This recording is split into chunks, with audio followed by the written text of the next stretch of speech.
welcome to the FSF PopCast live show. Hello, kids and cadets. Welcome to a special pre-recorded edition of the FSF PopCast live show.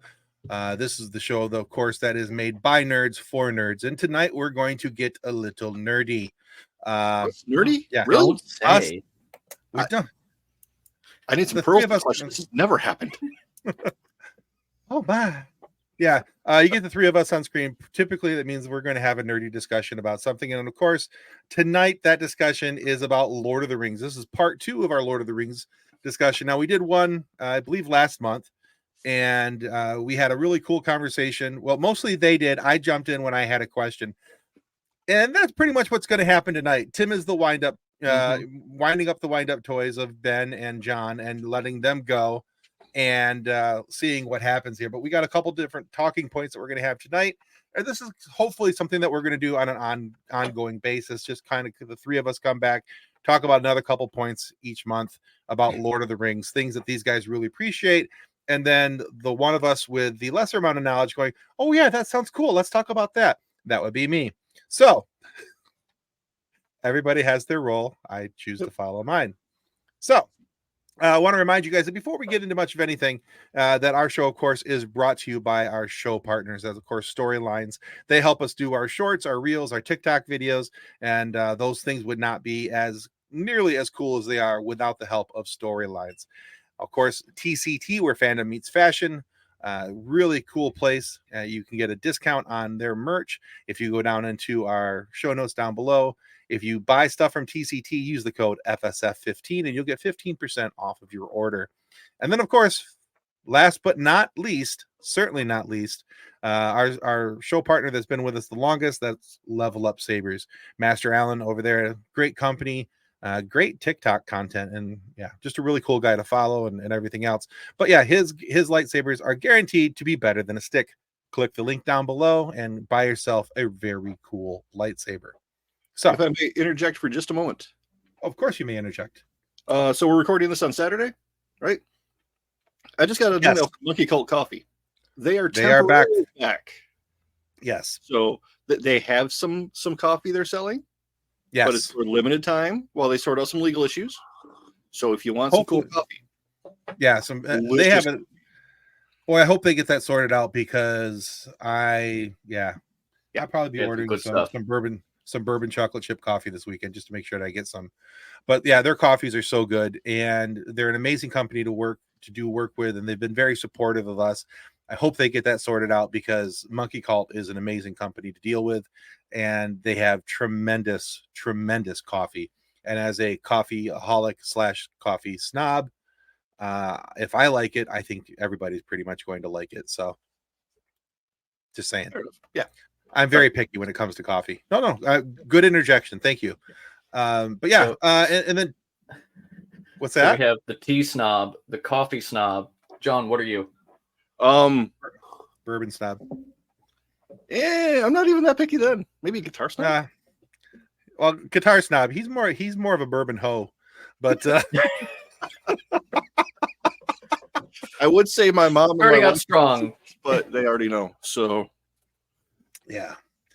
Now, hey guys, if you haven't gone to fsfpopcast.com and gone to the contact page, you're going to want to do that. Last month we gave away 10 movies, 5 of the the Bob Marley movie, and another 5 of a really cool John Voight movie.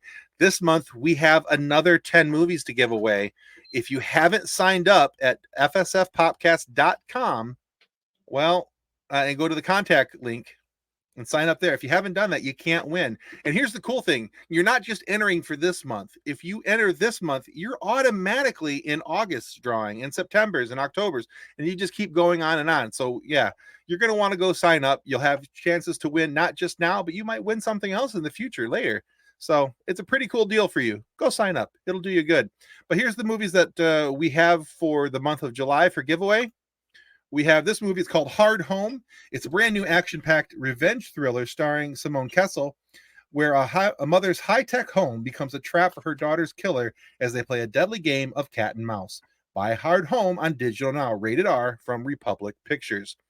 And then what I think a lot of people will be very excited to see, especially because it was just announced as canceled. So we have physical copies of Halo Season 2 to give away on Blu-ray. And of course, it was canceled the moment Paramount sends us the Blu-rays to give away. So but yeah, the second season of the Paramount Plus series Halo, based on the Xbox game franchise, is now available on DVD, Blu-ray, and limited edition 4K UHD Steelbook on July 23rd. With every episode from season 2 and nearly 2.5 hours, or 2.5, as some of the kids would say, 2.5 hours of special features, see Master Chief, Cortana, and other Spartans of Silver Team take on humanity's greatest threat, the Covenant. Get your DVD, Blu-ray, or limited edition 4K UHD Steelbook copy of Halo Season 2 on July 23rd from Paramount Home Entertainment. Or enter on FSFPopcast.com/contact and win yourself a copy. You won't even have to buy it. So there's that. And then starting in August, we'll be giving away this here Funko Pop. Matter of fact, it's this here Funko Pop. What? There he is. Yeah.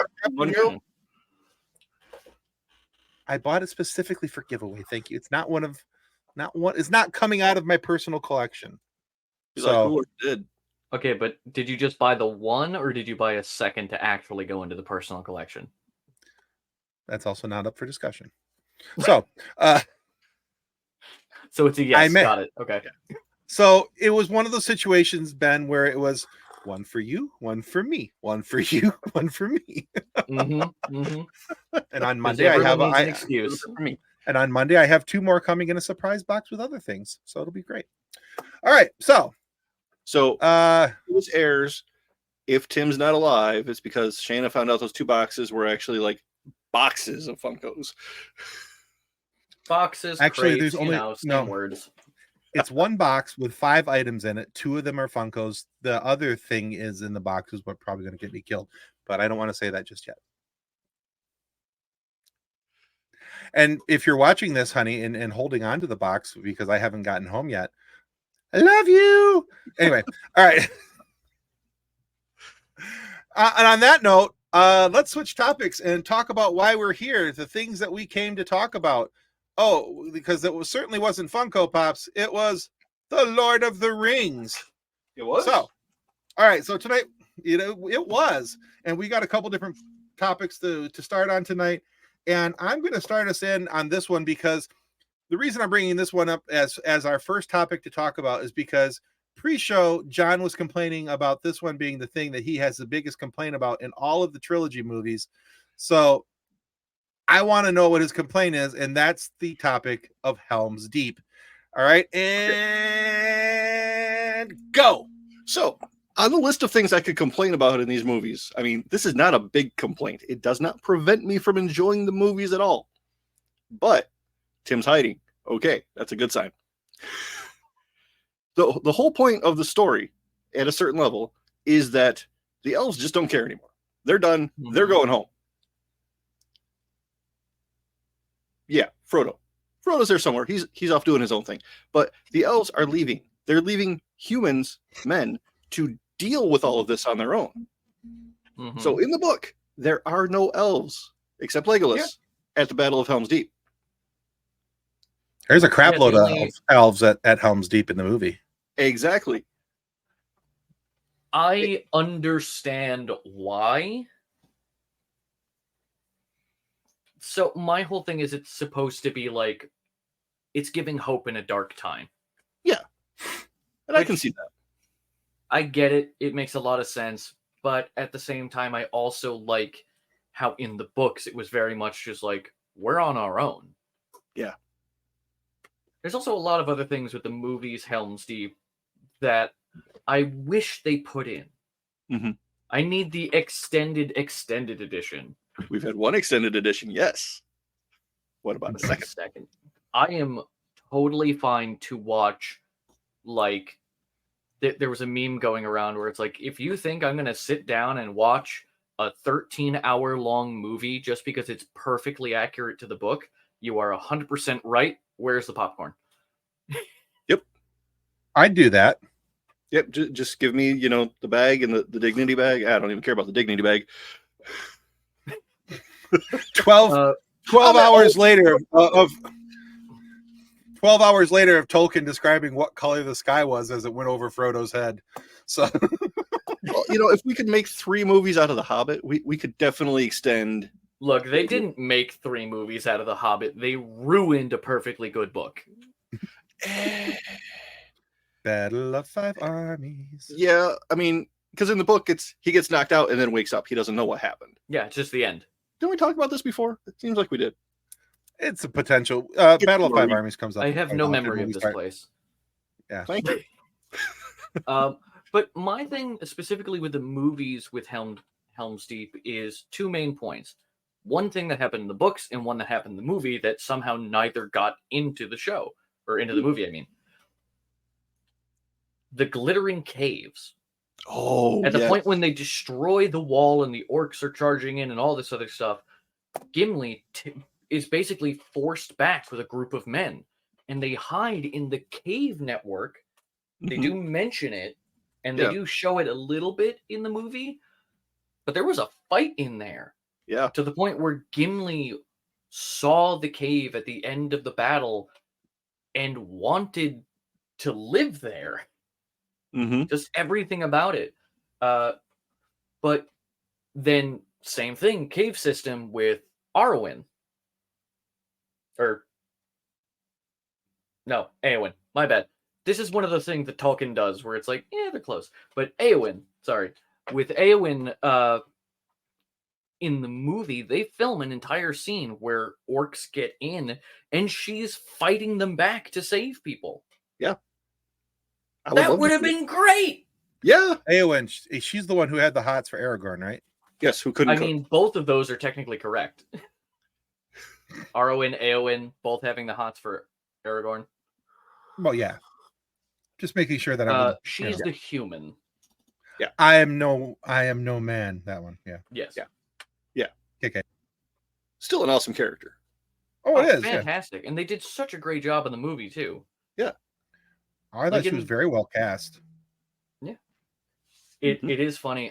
I actually don't remember the actress's name, but the first time she saw Viggo Mortensen, Aragorn, walk into frame, like onto the set, was when he was doing that like double door, throw them to the side, strides on in, because they filmed some things out of order.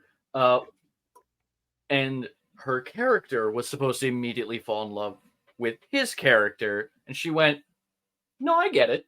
Yeah. And to be fair, everyone gets it. I will not have to act this one out. Yeah. Like, some was acting, some was not. But yeah, I wish they added more depth. I know it's an already incredibly deep movie, but Tolkien loves doing this thing where in like gut-wrenching, horrible moments, there's still glimmers of hope. There's still good. There's still beauty. Yeah. Like even in Mordor, there's still flowing clean water. And water is one of the big things that he talks about, is just being like this. It is a power in and of itself. So even in the depths of the most corrupt place in Middle Earth, there is still purity, if that makes sense. Yes. So there's no place in Middle Earth that is so wholly corrupted that it can't be redeemed. So I wish they added. Well, I think that's kind of what the vibe was when adding the elves into the movie. To be like, yes, there is still at least some kind of tether of the last alliance between men and elves. Okay. Yeah. I mean, looking back on it, I understand. I get it. It doesn't stop me from enjoying the movie. However, back in the day, there was that one jerk in the movie theater who's like, there were no elves in Helm's Deep, and they asked me to leave. That would come out. I was about to say, and that was you. Okay. No, I just got elbowed in the ribs and told to shut up. It was good. Like, Don't get me just- started. So that's your big complaint of is that okay? That's it. that was it. Yeah. Like, There's so much amazingly good things in those movies. It's really difficult to be like, oh, this part was bad, this thing was bad. I can find a long laundry list of things that I have a problem with the Hobbit movies, that's not hard. but those are more movie critiques. Yeah. Things like overusing CGI, Mhm. just the adding plot that has no connection to the story just for the sake of extending a movie. Yeah. Whereas with the original Lord of the Rings movies, there must be, I don't know, maybe like 30 hours of usable film in there. At least. At Like, least. if I could have a 30-hour long Lord of the Rings movie, I would. That's not impossible to do. I think I'd watch that. So I'm just, But I think Lord of the Rings Well- was the book series where they decided that, adapting a long book like this to a movie doesn't work that well. There's too much. We need to make like seasons of television out of it. I mean, they tried with some other books, but those books were a lot shorter and a lot less detailed. yeah, true. And there Oh, was But that's is that why we got Ring of Power? No, that was unfettered capitalism. But anyway, Unfettered capital. Then you're going to love my article that I've just wrote for couchsoup.com about reasons why people need to go watch Rings of Power. Is it right next to your article about why people should watch The Acolyte? No, Okay, but it because will be. if they have a It similar hasn't, vibe. been, it hasn't, If they it have a hasn't similar been vibe, I'll published give it a yet. shot. Okay, ooh, okay, because It is. sneak preview. It's a pretty similar vibe. I mean, so I write this from the aspect, and Ben, by the way, you're mentioned in the article. You gotta send me the But- link now. I know you shared it before, but I need to read this specifically where it has my name. But the thing is, so I say in the article that I have friends who are more diehard lore driven fans of Lord of the Rings than I am. I consider myself a casual fan of Lord of the Rings. Yes, I read the books when I was a kid. I can't tell you, it's been so long since I've read them. I can't tell you exactly everything that happened in the Right. books. I adore the movies. I even enjoy the Hobbit movies. I do have a problem with the Battle of the Five Armies movies just because I know that none of that exists. Well, I mean, like the very beginning and the very end exists, but all that hodgepodge in the middle Everything in is the middle.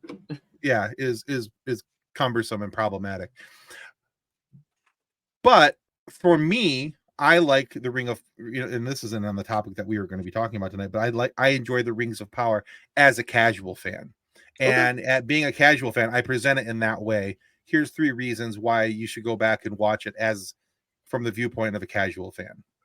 And you can take that for what you will, but Okay. But yeah, I so mean, that's to be fair, as much To- as I harp to on be you fair. for to be fair, to as be much as I fair. harp on you for your lack of Tolkien knowledge, I am barely even I'm not even close to the bottom rung of knowledge when it comes to Tolkien scholars and things like Mhm. that. To them, I am in the same situation as you are. But even then, I'm not gonna go after you about it. It's all fun and games. If people legitimately enjoy the Hobbit movies or enjoy the Rings of Power or things like that, Good on them. then Yeah. it's something you enjoy. Right. It is still at least founded in Tolkien's works, and there are still themes and messages Yeah. and stories in there that you Yep. could relate to or understand or just Sure. find it fun. Well, Do as you honestly, will. I touch about that on in the article as well. That we have to keep in mind that part of the reason why there's some blanks in the storyline is that there's a lack of accessibility to certain works that prevented them from being able to tell certain stories in the way that normally could have, would have, or should have been told. And that's definitely part of it. It doesn't excuse some of the storytelling, but it does help excuse some of it. Right. I mean, especially with Rings of Power, it's all inspired by the Silmarillion. And if anyone who has ever read the Silmarillion before, it's like trying to read the dictionary. It is so painfully long, but it has a lot of beauty in it. It does. But it is a fight to get through that book, especially if you are like me, where you can't sit down and read very long. So Okay. I understand making it in a format that actually is accessible is fantastic. Right. So, and if even a small percentage of the people who like Rings of Power decide they want to explore, this world further, that's a good win. thing. Yeah. That's a win. Yeah. It's an entry point. That's all you need. Yeah. Any entry point into a fandom is a valid entry point. And then you can actually learn more and then go back and realize how terrible it is. I'm kidding. even after realizing how terrible something is, you can still enjoy it. Right. I'm a huge fan of Power Rangers. The first Mighty Morphin Power Rangers was garbage, and I loved every second of it. Oh, that's fantastic. I see you, John. Okay, so I'm older than you. There was nothing else on TV when I got home from school. That is a fair point. So I would watch it. It was like that or Donahue or whatever stupid talk show was on, or Yeah. So yeah, my mama made me watch Donahue. Anyway, I've been home from work for 4 months. I have seen enough television. All right, so let's switch up topics here. We'll leave the Rings of Power for another time. Back to Helm's Deep. Yes, the deep of the helm. Yes. Well, that's actually what I was going with.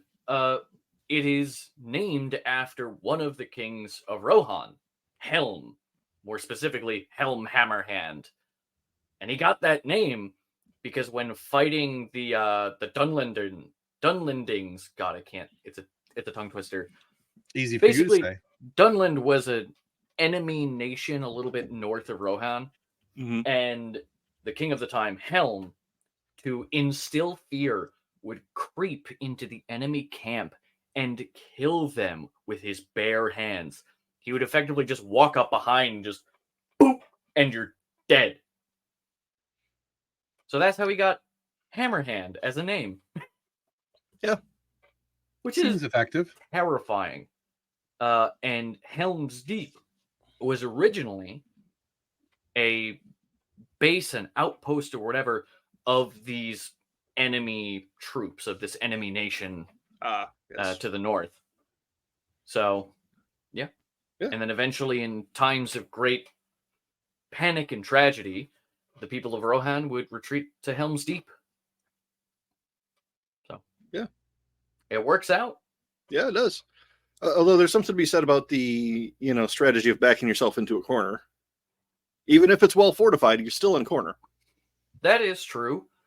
But, I mean, going into a more realistic historical aspect of it, without cannons and gunpowder and things like that, there's not a lot enemies can do to get into your fortress if there's no entrance. Right. Like, they can hammer in the doors, but if those are fortified or if there's other barriers and things like that, it gets very difficult. I mean, most of the Crusades was literally just, all right, there's a French castle. We're going to post up right here for a decade until they get tired and hungry. Yep. Until somebody gives up, yeah. Yeah, that was kind of it. And then, of course, cannons and gunpowder and things. Oh, there's a... Oh, was it made by the Ottomans? I don't remember. There is a massive... I love those footrests. Anyway, there is a massive, siege breaker cannon that was built. And as a little bit of example of the cannonball it fired, it was not made of metal, it was made of granite. Average, ship cannonball was maybe 16, 24 pounds, and then you got the heavy artillery up to a 63-pound cannonball. Okay. These granite cannonballs weighed 570 pounds. Good grief. That's me and Tim together.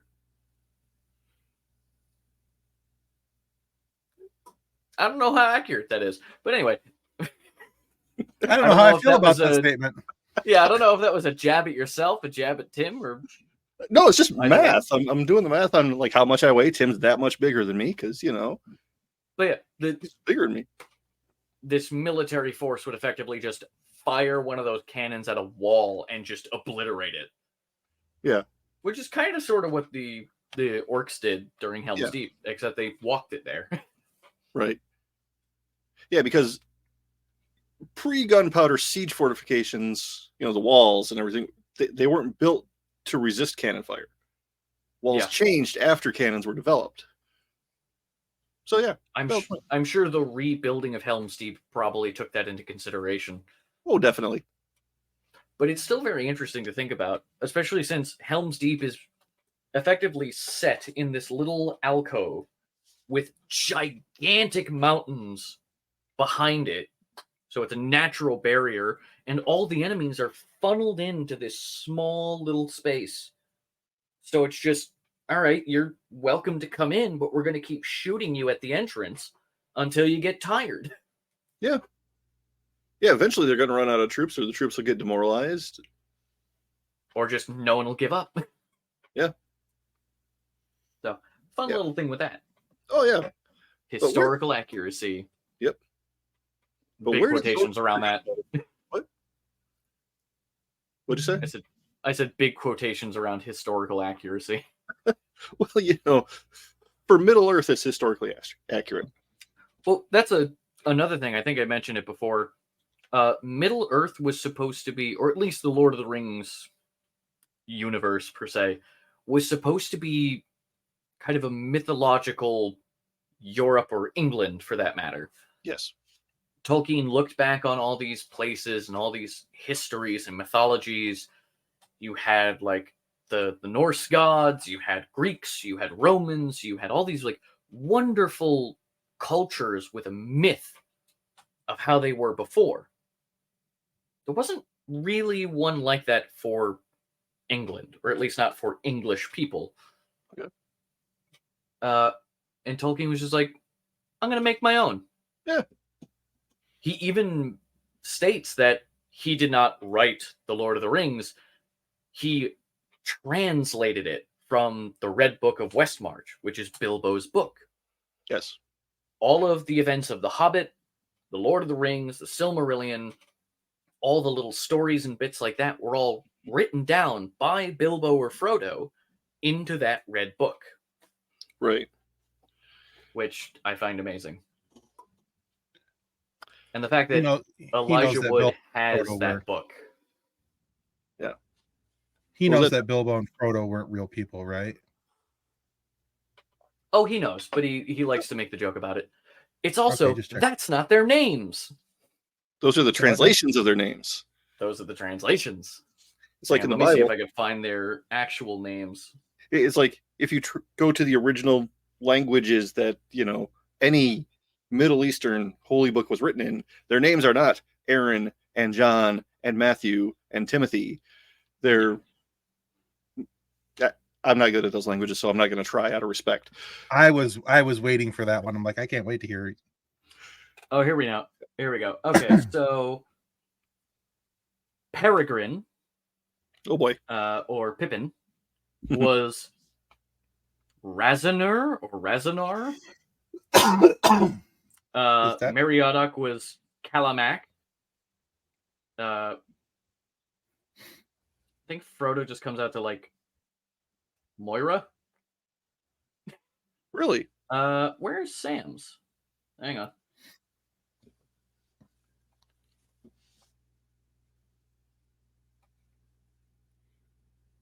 Oh, Benazir is Sam's name.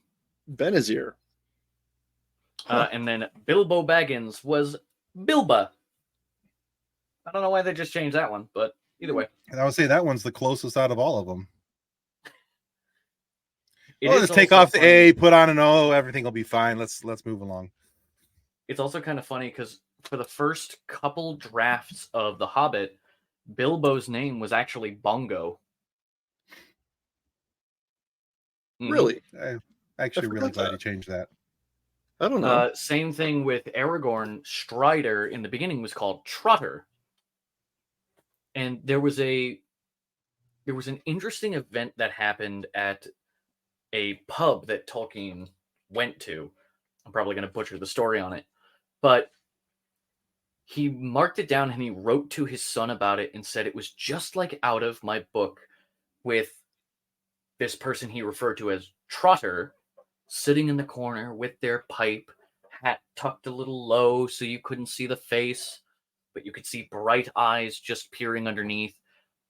And he explained this whole situation that was almost word for word how the hobbits first met Strider. And that happened to Tolkien. Interesting. And it ended up being like a famous author who he took inspiration from. I don't remember which one, though. So I apologize for not having all the information, but I am terrible with names and my brain forgets because I am human. It's okay. Wow. Nobody's perfect. I, for one, am deeply offended that you can't remember all this information. Well, it is mostly due to my love of the halfling leaf. Oh, there's that. Yes, indeed. Anyway. Oh, story time with props. You got to love it. All right. All right. So let's move on. Let's move on in topics. One of the other things you guys wanted to talk about was, and it was kind of mentioned here a little bit, but, you know, because we're talking about Helms Deep, let's talk about Rohan. Oh, just everything about Rohan is perfect. I love everything, like thematically, symbolically. Everything about Rohan is a people and a country. Chef's kiss. Tolkien did great. Yes. I have no complaints about that. You know, I have no notes. They're wonderful until Wormtongue gets in there. Oh boy. Yeah. Which, just for the sake of argument, someone walks into your place and goes, "Hi, I would like to apply for the position of your advisor. My name is Grima Wormtongue," which when you translate it, it means like slime of snake tongue or something like that. Yes. You're probably not going to hire that guy. You need somebody else in HR overseeing those hirings. Yeah, I would want to talk to him about like his relationship with his parents. Like, why did they name you this, or did you choose this name for yourself? Yeah. You know, what's up? It's like, "Hi, I'm Liar McStab you in the back." Like, of course you're not a good guy. Yeah. Tim needs to breathe a bit. He was apparently very good at his job, though. Yeah, the fact that he could convince people that he wasn't who he was, but still went by the same, like, yeah. No. Ignore the name. It's just an unfortunate. Yeah. It was Grandpa's name. We married into the family. It's one of those things that's just passed down. You know, every third kid has to be named, you know, Liar McStab you in the back. Oh boy. But and the effect that one person then has on the entire nation because of their influence on the king. Which, speaking of that, going back to the split between book and movie, the movie has Gandalf just like casting spell, banishing the evil, and everything like that. Mm-hmm. I think I said this exact same thing in the last one. For all of our wonderful viewers, please do not overlay me doing this exact speech from the last episode to this episode, because I guarantee it'll be word for word. You've done this once before. Okay. But what about second rant? Don't worry, I'm just time stamping this in my notes so I can do it. Okay, go ahead. Cut to Tim editing the action. Anyway, but yeah, I saw the look, John. Tim's not going to do that. He's going to send me the notes. Rude to both of you, and also accurate. There it is. In the books, Gandalf just kind of like talks to Theoden and just says, like, don't listen to him. Listen to yourself. You are king. You care for your people. You will make things right. And he basically brings Theoden to the window and says, look out on your kingdom. Does this look like a kingdom lost, like, with no hope? And that's when Theoden, who, though he has the visage of an old, withered man, at no point was he actually, like, magically aged, like in the movie. Right. He just is old. And he was kind of lost in his age instead of his nobility. And upon that, the realization of, like, oh, I am still king. There are still days ahead of me. I need to make sure there are more days than that. And he stands tall and proud and takes up his sword and gives Grima Wormtongue a chance. Yeah. He basically says, are you one of Rohan? Are you a person who loves and believes in this place? If you are not, run back to your master. And Grima takes off, proving his loyalty. If I remember right, none of the horses would take him. Am I remembering that wrong? I'm not 100% sure, but I think he was trying to steal a horse. Okay. And people were, like, blocking him, trying to keep him there. And in the movie, Theoden was, like, chasing Grima out. Right.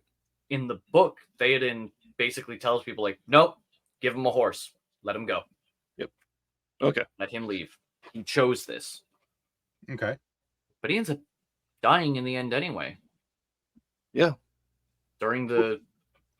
Yeah. It's a the huge difference destruction what of he the ends up. Shire. Yeah. Which actually leads back into another thing we were going to talk about. See, it all bounces It's around. like we set this up and it's almost working for once.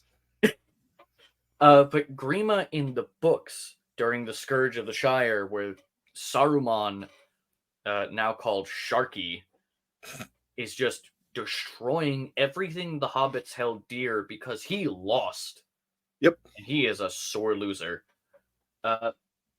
So Saruman goes to the Shire, takes it over, and instills something called Sharky's Rules. And basically everything you love about the Shire is outlawed. There's no singing, there's no drinking, all the pubs are closed, there's no smoking, not allowed to be out at these times of the day, all these things. Yeah. And when our wonderful short members of the Fellowship return, they tear down Sharky's Rules, they tear down the establishment and rebuild hope in the Shire. Yep. You can see why these books were so popular with the counterculture movement in the 60s in particular. Lives. Exactly. Sure, you want us to build factories and have jobs and not hang out and, have the pipe weed and the ale and the snacks. Well, no, we want that. We want to be able to live our lives. Oh, yeah. That was one of the things Tolkien always talked about, was he was very happy he grew up in a, not exactly a pre-industrial era, but a less industrial era. Yeah. And he noticed how the wild spaces, the free spaces, were getting encroached in by darkness and billowing smoke of mines and factories. That's what Mordor was. Yeah. Yeah. That's... And in the movies, that's what Saruman tries to make as well. Well, he succeeds in making, around Orthanc. Well, yeah, and especially in the Two Towers. I mean, all the trees are dropped. It's just black billowing smoke coming out of the ground. Yep. Yeah. You see in the movie when Gandalf runs to Saruman, there are these beautiful gardens and paths. It's almost like a botanical garden that you're walking around in, just in this ringed little tower. Yeah. And the next time you see Orthanc, it's barren, it's broken, there's fire and smoke, and they're just building an army. Yeah. And that's what Tolkien saw happening to his own country, especially after World War One. Oh yeah. Right. Yeah. So, and it's just, but Saruman's betrayal of everything he knew to be good and decent and beautiful for the sake of power. It's theoretical.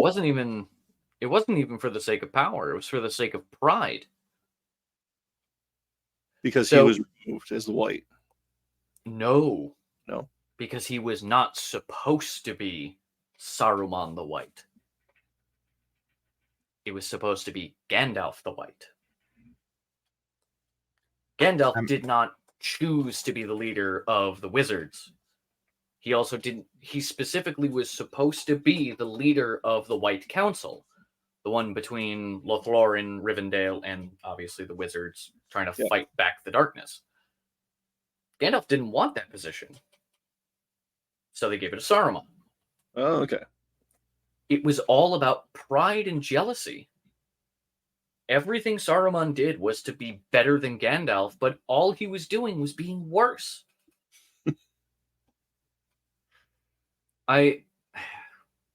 I'm trying to remember the quote. I'm going to absolutely butcher it, but weak men drag down others to be taller, or something like that.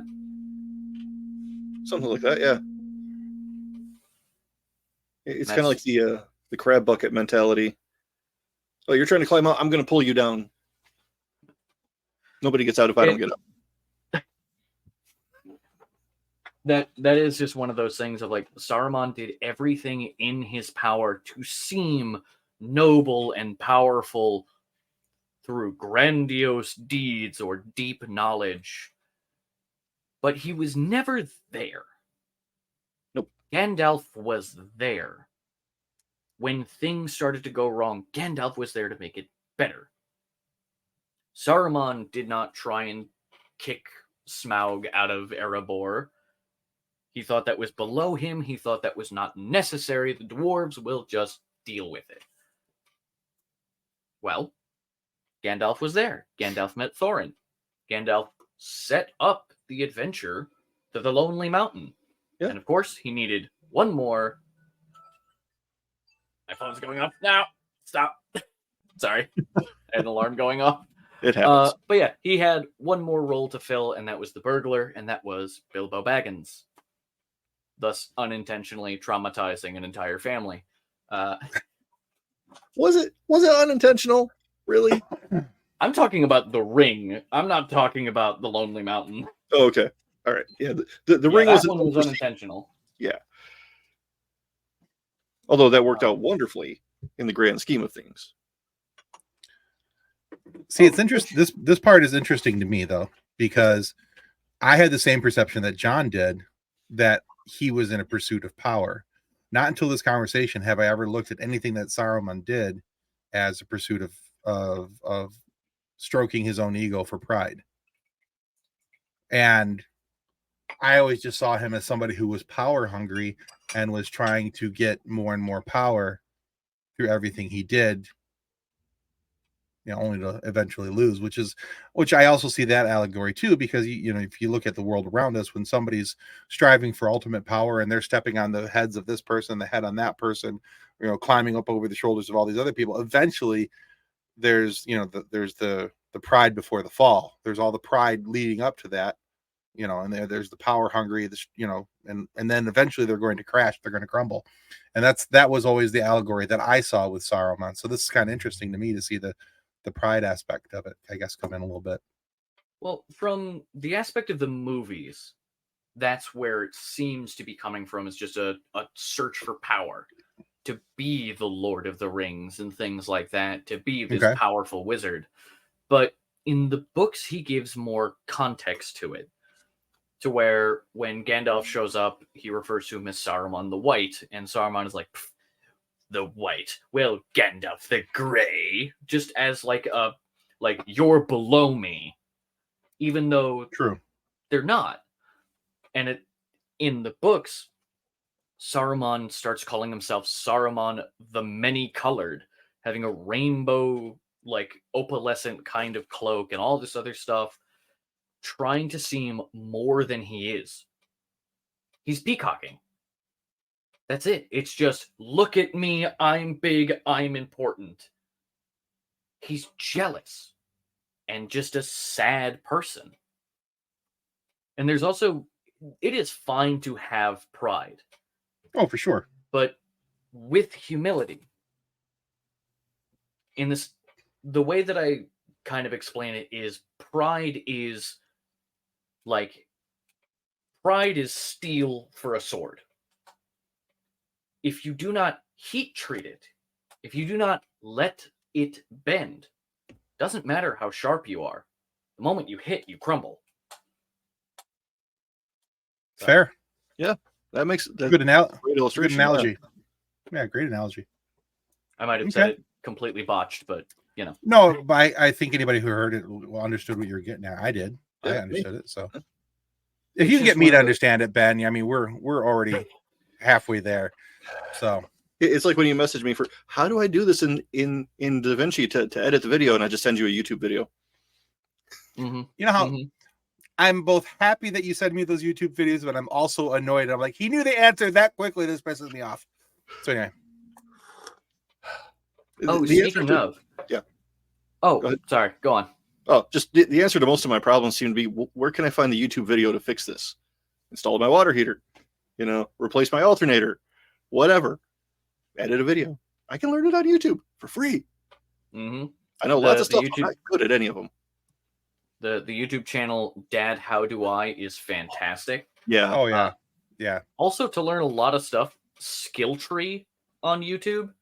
Mm-hmm. Like all my nerd LARP stuff that I learned is specifically from that YouTube channel. So Very Cool. cool. Good to know. please hang out with us.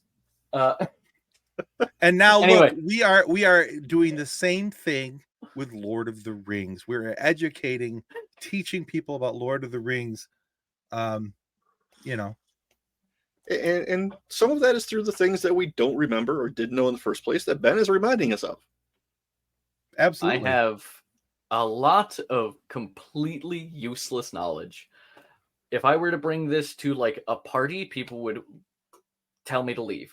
But when you're in the group of the right people, You're in Yeah. the group of the right people. I'm actually I'm fascinated with the conversation because there's so much that I've forgotten about the books. Like we mentioned at the beginning of the story of our conversation tonight. It's been forever since I've read the book, so a lot of the stuff that we're talking about is stuff that I've forgotten about. And most of my Lord of the Rings knowledge is at this point probably movie based more than it is book based. Potatoes. And I think that's going to be a lot of the I'm sorry, what? Potatoes. Potatoes, yes. And that's going to be a lot of the people that I think are going to watch this video are going to also be people who are probably going to get the majority of their knowledge of this topic from what they saw in the movies. And I would encourage people to go back and check out the books. I know that I've recently downloaded them out for my Kindle, and I have we've mentioned this before, but there's really there's a really couple really cool audio versions of the Lord of the Rings out there, and no matter which version you take, they're all good. They have different pluses and minuses to them, but maybe if I can remember, I'll try and link those in the notes before this goes live. if you're looking into getting into the audiobooks, there are two different versions I highly recommend. If you're going with Audible because you have the subscription or whatever, Andy Serkis does the Lord of the Rings and I believe the Hobbit. Don't quote me on the Hobbit, but I know he does the Lord of the Rings as well. He does the Lord of the Rings for sure. But beautiful, absolutely beautiful. The fact that Gollum voices the entire cast of the Lord of the Rings is fantastic. Yeah, he does a great job with it. Really good Gollum too. Oh yeah. Who'd have thought? If you're looking for a free version or something you can kind of like pay another creator for, their name is Phil Dragish or Root and Twig. You can find them, I think, on Soundscape. I also found them on Internet Archive something. I'll link everything down below. They do a beautiful, beautiful audiobook of the entirety of the Lord of the Rings. Every voice is distinct on them on their own, and they mix in background noises and the music as well. So during the Battle of the Pelennor Fields, you can hear Theoden's speech while there's clashing of steel and the music begins to swell. Oh, it's so good. But yeah, I'll send links so we can post it down below. Okay, cool. Speaking of Theoden, and still continuing on to Saruman and humility. In the retaking of Isengard, at the top of the Tower of Orthanc, Saruman is standing, kind of just trying to stay alive. And in the books, he's... How do I say this? You two know the difference between nice and kind, right? Yes. Yes. You can be nice, but you are kind. Someone who's nice doesn't necessarily mean kind, vice versa. Yep. It's the same thing if like someone who looks at you like you're horrible but will give you the shirt off their back versus, you know. Yeah, it's the difference between words and actions. You can say nice things, but you have kind acts. Saruman is nice. Mm. Gandalf, Aragorn, the whole remainder of the Fellowship, minus Frodo and Sam, because they're on their way. They all walk up with Theoden and the Rohirrim, and Saruman is on the top of his tower, calling down, saying, "My dear friend, King Theoden, we should continue being friends. Let me go. I'll help you. We can fight this enemy together, I swear. It's all good. It's all, water under the bridge," trying to be so nice. And for a moment, Theoden almost falls for it. And he's like, "I can't trust you ever again." And immediately he switches. And Saruman's just spewing vile things, just being like, "Gandalf will poison you and slaughter you, kill you in your sleep." Just horrible, horrible things. Yeah. And there's a moment where Saruman is actually using his magic and his words to kind of like put oppressive air around everyone. And they all feel it. They're like, "Is this right? Is Gandalf going to kill us? What's going on?" Gandalf just dispels the entire thing, not with magic, but with hearty laughter. Gandalf the White laughs at Saruman and says, "You were once great, and look how you have fallen. Your words are empty." And then asks Treebeard to keep him safe. Yeah. So, granted, Treebeard being an Ent, he doesn't want to keep any living thing trapped in a cage for too long, and he lets him go. And that's how you get Sharky destroying the Shire. Okay, I laugh every time you say Sharky. I'm sorry, because that's what he went by. It's also really... I'm laughing for two reasons. Number one, it's just ridiculous to me that there's somebody in Lord of the Rings that was actually named Sharky. So that to me is funny of its own. But then my brain immediately goes to Baby Sharky, baby Sharky. Can you imagine just Christopher Lee's Saruman just Baby Shark do. So, Tim, your grandpa is showing. My grandpa's showing? Yeah, probably. Christopher Lee did do an entire heavy metal rock album about Don Quixote. Or no, Charlemagne, sorry. I think there were two, actually. Oh, no, yeah, I think one of them is about Charlemagne, the other one, either way. Yeah. Good stuff. Yeah. I'm sorry, but if you can make a heavy metal rock album out of that topic, you're pretty BA. Well, the source material is kind of metal anyway. Yeah. Christopher Lee was the inspiration for James Bond. We went into this topic last time, and we said that we did. Yeah. And we were going to have a whole thing about Christopher Lee, which we still need to do at some point. Yep. But at some point, we've got a lot of different topics with Lord of the Rings that we need to traverse and discuss. A lot Yeah, of different that'll be a characters. dedicated Christopher Lee episode. Absolutely. That will be coming on down the pipeline, for sure. Oh, but one of the things that, going back to Saruman again with names, he's gone by, a dozen different names, but his actual name, let me find it, is Kurumo. That is the name of the Maiar spirit that is Saruman. Kurumo is the Quenya, Sindarin is Kuranir, and eventually, which, again, it shows his own self-inflated ego. When choosing a name, he chose something that translates to skilled man. Meanwhile, most of Gandalf's names are just things he gets along the way. His elvish name, Mithrandir, means Grey Wanderer. That's it. Yeah. He just is grey and wanders. But in that wandering does wonderful deeds. See, and so going back to Saruman, though, for the longest time, I always thought that he was named Saruman because he was working for Sauron. And that was just like a quick way to say Sauron's man. Saruman. No. See, that's where I went with all that. But so this is one of those things of, it gets really difficult when it comes to names. So all of the elves are impossible because they have the name that they used in the Undying Lands.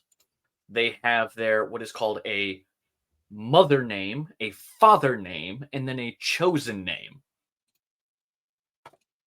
Each one of these elves has 4 different names. Minor technicality. Wasn't Tolkien Catholic? Yes. So then there it is. Well, yeah. No, not like a first, middle, and last. Like they would just keep changing it. So there's Mary, Kathleen, Pat. Yeah.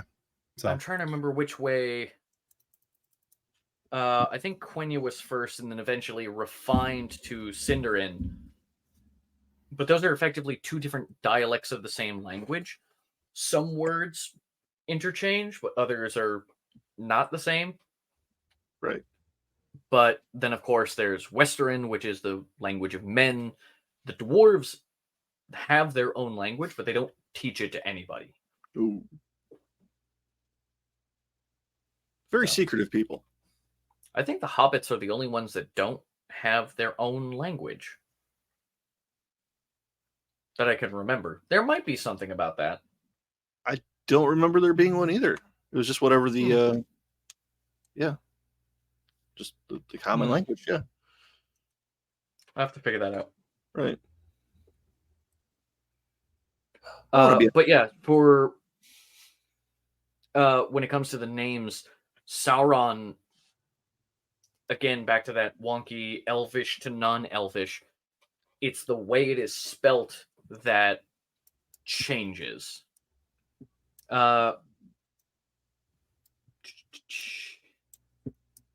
And again, with self-inflated ego, I'm looking it up right now. Sauron's original name was Marion, which translates to the admirable. Oh, you can admire. Yeah, because whenever he would show up in his Maiar form, his like heavenly form, he would be this beautiful, almost like more than perfect kind of thing that like, you know, when something is too pretty and you're just like, wait a minute, that doesn't look real. Right. Like, that's how he would show up. You don't get, Sauron, Lord of Mordor, kind of like black armor aesthetic until much later. Right. So it really goes to show you that like a lot of the names that Tolkien gave these characters have very specific meaning. Yeah. Or no meaning at all, like Fatty Bulger. That is an actual character. Yep. Yeah, the first couple chapters of Fellowship of the Ring are so much fun, just like setting up the scene in the Shire. I mean, most of the first book takes place in the Shire. Yeah. Like, I think it's not until what? Hang on, what chapter do they actually leave the Shire? Hang on, I gotta find it. Yep. Talk amongst yourselves. Entertain the Oh, no. people. But what was I going to say? Oh, I had a thought, and then it went out my head because then I started thinking about going to the Green Dragon, and that just sounds like a good time. But names, yeah. I know what it was. So his name was the Admirable. As soon as you said that, I started thinking, you know what? We should see if we can get somebody to read his character in the voice of King Julian. I mean, I know a guy. Go ahead, bask in me, bask away, bask in my glow. That was terrible, and I know it. It wasn't that bad. I'll be honest with you. I've small heard child worse. So, stories. out of I've the heard worse. 22 chapters of the first book of Fellowship of the Rings, you are not in Rivendell until chapter 13. Okay. So, more than halfway into the book, you finally get to Rivendell. Yeah. And then, when you think about it, in those remaining very few chapters, you have to get through Rivendell, to the Mines of Moria, through the Mines of Moria, all the way to the river, and then Boromir dies. Yep. That's a lot to get through in what seems like a short amount of time, until you realize the length of those chapters. Yeah. But that also shows how important it is to set the stage, introduce the characters, and actually care about the characters. Because if in those 13 chapters I didn't care about Sam and Frodo and Merry and Pippin, the next 5 books of, because each volume is 2 books, Tim. Yeah. If you don't remember. You're not going to care. When it switches off to Sam and Frodo and Smeagol going through the Dead Marshes, you're not going to care because you didn't connect with Frodo at the beginning. Right. So those are important chapters. What are they fighting for? Why do they want to go home? What were they willing to give up to go to this godforsaken place? Right. Wonderful storytelling. I need to read them again.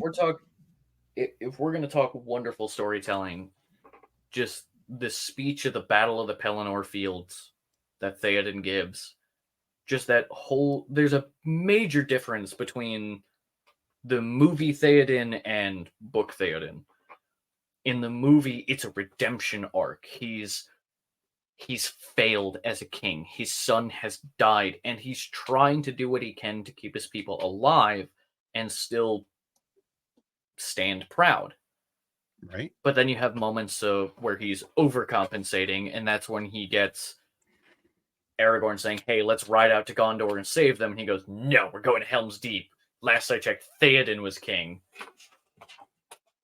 In the books, none of that happens.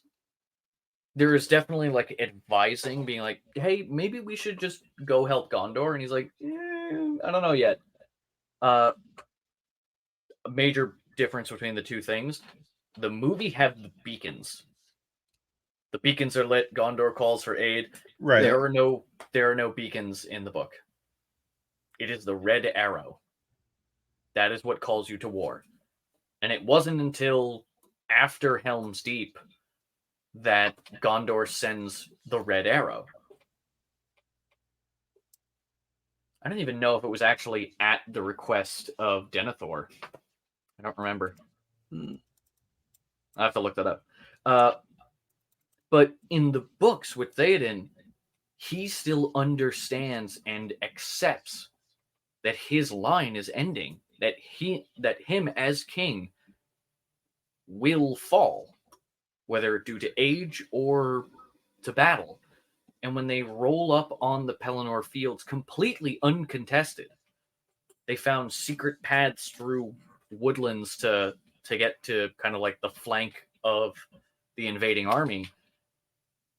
None of the hosts of Mordor know that they're there. And there's a kind of this moment where Theoden feels his mortality. He's on his horse. He sees this massive army sieging the city. And he's hunched over and he's scared. And all of his troops can feel it. And then in an instant, he snaps up this noble king, turns around, rallies his men, gives the most amazing speech ever written in times of war, and then they charge. Which is another big difference between the book and the movie. The books, the orcs had no idea the Aralingus were on their way until they were already on top of them, slaughtering them. Yeah. Whereas in the movie, you see that they're like, oh god, there's an enemy. Turn around, form ranks, fight. Right. But those are the acceptable alterations when adapting. Yeah. You know, I mean, you're never going to have 100% perfect adaptation from one format to another. But I find that most of the time there's going to be there's either omissions because of time constraint or omissions because of maybe the source material didn't age well, or there was omissions because they want, like, there was a movie a few years back of a John Grisham novel that I really liked, and it was about smoking in the book, and when it came to the movies they made it about guns. And it was a horrible adaptation. I hated the movie. Okay. But the book was amazing. You know, this person died and they were trying to sue. Anyway. Yeah. But anywho, long story short, there's always going to be something that doesn't quite line up 100%, no matter how good the adaptation is. There's always going to be something. If you want to nitpick, you can, you know, and I don't think that's what any of us are doing here. But no. I think that, you know, if you wanted to, you can certainly nitpick and you can say, okay, this wasn't right, that wasn't right, that wasn't right. Or you find your acceptable losses, like what John's talking about here, where, well, yeah, in the book it was this way, in the movie it was that way, but I can live with this because it still got the message across. Yeah. I mean, especially when you have, like, because, again, movie and book, those two were completely different people. So it makes sense that you would have a different kind of thing going on for the movie, change it up, because at that point in the movie, Theoden has redeemed himself. He has finished that character arc. He's done, which leads into his eventual death. Whereas in the books, there's not much of a redemption arc. It's just kind of the acceptance of the situation and trying to fight for a better tomorrow. And still he ends up dying, but he doesn't fully die until after he sees the promise of a better tomorrow. Right. Book Theoden dies with hope. Whereas the movie, he's content. If that makes sense. Yeah, it does. He's basically like, I redeemed myself. I can pass now. Right. And it is what it is. I'm good. Yeah. But both versions of the character are beautiful. And whether it be the movie or, John, I've sent it to you maybe 6-7 times at this point, Tolkien reading Theoden's speech. Yeah. I am brought to tears every time. How could you not be? You'd have to be an inhuman monster. You know, we can edit in the speech. I don't know. Is that public domain? I mean, it was an interview. I don't know. YouTube gets a little touchy about some of that stuff. Yeah, fair. But we might have to hold off on that one. For our wonderful listeners, if you can find somewhere on the internet Tolkien reading Theoden's speech at the Battle of the Pelennor Fields, please listen to it. It's beautiful. It is.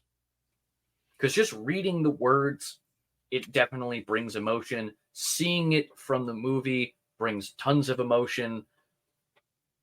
But there's something about hearing it from the originator, hearing it from the author. It's something else. Yeah. It's how he perceived it should be delivered. And he wrote it with his mind and his heart. and that is Oh, a yeah. unique performance. And he's writing it, he's delivering it in his, I mean, it's his words. He knows the emotion that's behind it, so he's able to, I'm assuming, because I haven't listened to it, so I'm assuming that's the kind of delivery it's being given in. And Hang on. I think I'll be getting this here very shortly, because Ben immediately hands went up and then went down to a keyboard. Yep. Hang on. Yep. We'll hook you up, Tim. We'll hook you up. You two keep talking. Well, I'll figure it out. I'll find it. But yeah, it doesn't matter. All right. Like we were saying earlier, if you got into this with the movies, with the books, with the animated movies from the 70s, 80s, whatever they were, you had a point of entry, and that's cool. Right. It doesn't matter if you got into Star Wars with the original films, the sequels, the holiday special. Oh, okay, we might draw a line at the holiday special. Well, hang But on. No, whatever gets back. whatever. Hey, Whatever gets you. Okay. Here's the thing about the holiday special, and I made this comment on my article about, is the Acolyte destroying Star Wars? Somebody said to me in reply, no, the Acolyte will never just be able to destroy Star Wars. If Star Wars can survive the Hollywood special or the holiday special, it is bulletproof. They're not wrong. But if that's what people watched and they got you interested in the galaxy far, far away with space wizards and laser swords and pew-pews, then by golly, go for it. And it's the same thing here. Whatever got you into the door for Lord of the Rings, we're glad you're here. We're glad you're part of the fandom, and we hope you're having fun with it. I will also say, kind of as a advice to people, especially if you have little ones, and I don't mean hobbits, if they are not old enough to read these books, read it to them. I mean, The Hobbit was made originally as a children's book for Tolkien's kids that he only wrote down because his kids kept poking at inaccuracies when he kept retelling it. We talked about this last time. Yeah. Please read to your kids. Read to anyone that will listen to you. Yeah, read to your kids in general. It is a powerful thing. And not to go into greater details, I have a very rocky relationship with my parents, but most of the best memories I have of them are me and my siblings sitting on the bed as my dad holding a book in one hand, gesturing and making strange voices and movements, reading to us. It will shape your kids forever. So, and it'll also get them to continue the tradition. Yeah. I absolutely love every night getting to read whatever it is my kid picks out. Right now I'm going through this series of books called Itty Bitty Princess Kitty. That sounds great. Not a Saruman to be found in that one. We need to do a live show on Itty Bitty Princess Kitty. Let me finish the series. We're about halfway through. Okay. Oh my God. How many books are in there? 10, I think. Oh, Jesus. Yeah. Well, more than I thought there was. But they're actually pretty well written. All right. I'll take it. We could have like a 50-hour long live just talking about the Warrior Cat series. I think there's like 20 plus books in the main storyline. That's not counting all the side stuff. Like, it's a lot. It's a lot. Yep. Or we could get crazy and do Dragonlance. It has anyway hundreds of books. All right, guys. Well, hope that you guys have enjoyed this discussion about Lord of the Rings. This is only the second one. Hopefully, it's something that we'll be able to continue to do on a monthly basis here. Come back and we'll keep talking about Lord of the Rings. There's so much to talk about. We have barely scratched the surface between these first two commentary sessions, and I think each time we'll probably have about 2 or 3 things that we'll talk about each time. Yeah, go ahead, Ben. We really need to get super narrow topics when it comes to Lord of the Rings, because these generalized ones, it's just bing, bing, bing, bing, bing, bing, bing the whole time. It's also I think that's also kind of half the fun of it, in my opinion, though. Which is true.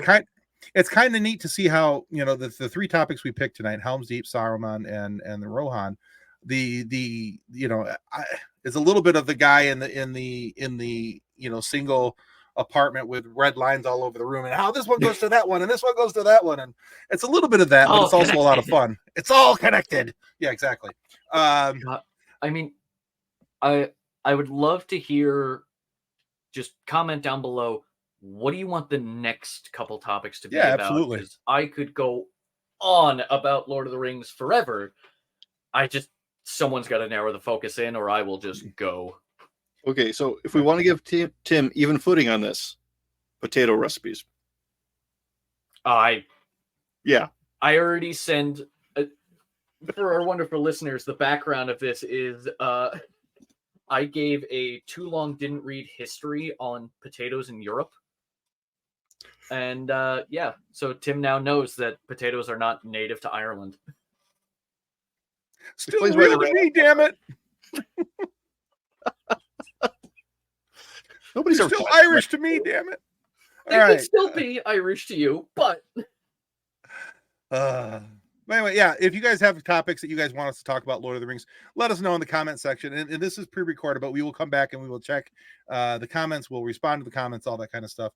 But yeah, just let us know. And the next one, we can be sure to work some of those in. Okay. And as a reminder, just real quick before we wrap up, guys, if you haven't already signed up for our monthly email giveaways, lots of people are winning. They're getting cool movies. They're getting digital copies, physical copies. We have some other things that we're going to be giving away here soon. This month, we're giving away 2 movies. That's the movie Hard Home and season 2 of the recently canceled Halo series. I just have to say recently canceled because it annoys me that we just got the Blu-rays and it's canceled. So anyway, but we'll be giving those away. You won't be able to buy that for almost for a day or two after this airs. You won't even be able to buy them, but we will be giving away brand new, still sealed physical copies of those. So if you haven't signed up, go to FSFPopcast.com and click on the contact tab, and there's a place for you to sign up there. And if you don't win on these ones, you have opportunity to win on future contests.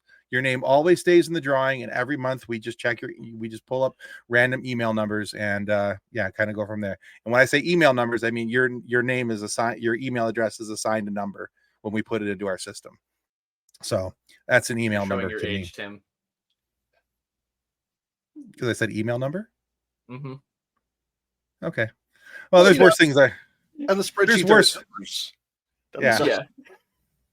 I have shown my age in worse ways today. Trust me. But anyway, and then also just as a quick reminder, last week Friday, on July 19th, the day this is actually being recorded this morning, we released our interview right here. Uh-oh. That's not quite. That's not right. That's not right.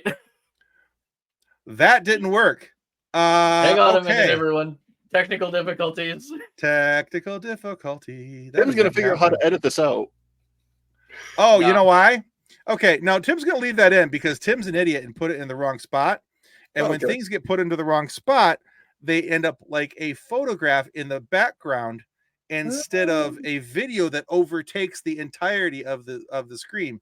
See, I put it into the background section, and you know where. So no matter how cool of a video it is, it was in the background section. So now, we can have animated backgrounds on this? Yep. Ooh. I just found that out by accident. How cool is that? I stumbled into something. My stupidity stumbled us into something cool. That never happens. So I'm kind of glad for once my stupidity has been used for good. But anyway, here's our interview that we released this morning. Hi, this is Aaron J. Waldke, co-executive producer of Star Trek Prodigy, and you're listening to the FSF PopCast.